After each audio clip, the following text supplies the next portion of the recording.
How do you know when you have fully forgiven someone? You'll know when they no longer trigger the negative emotions within you.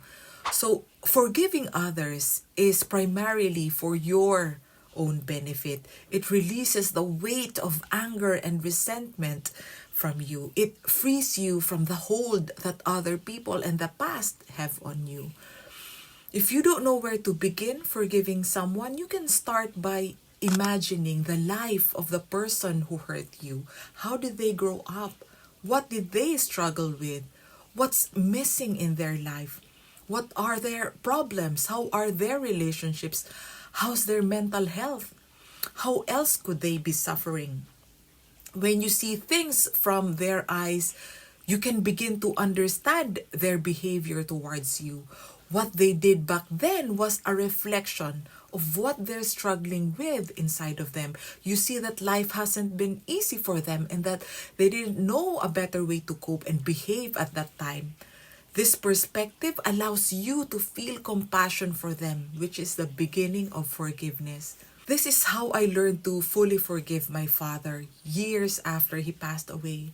Although I loved him, I even took care of him for 2 years before he passed away.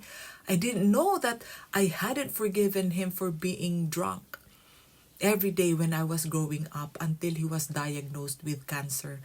I didn't know that I was angry at him for making me feel that I wasn't good enough to have his attention and respect.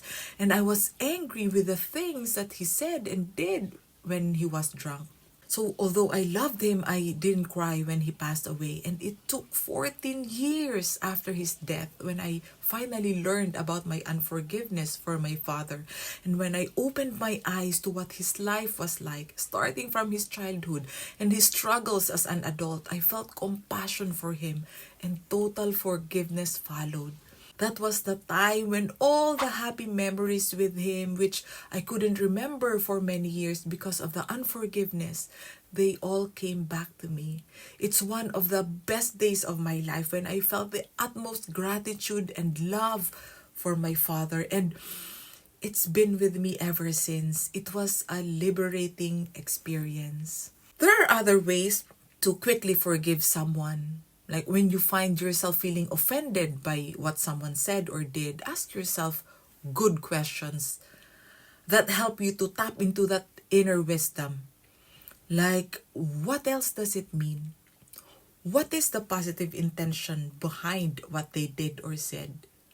What's causing me to feel this way? What haven't I mastered yet that this person can help me to learn? And one of my favorite questions is, what would Jesus do?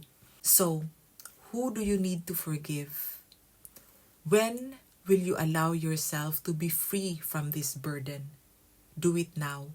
Look at things from a different perspective and let the power of compassion and forgiveness heal you.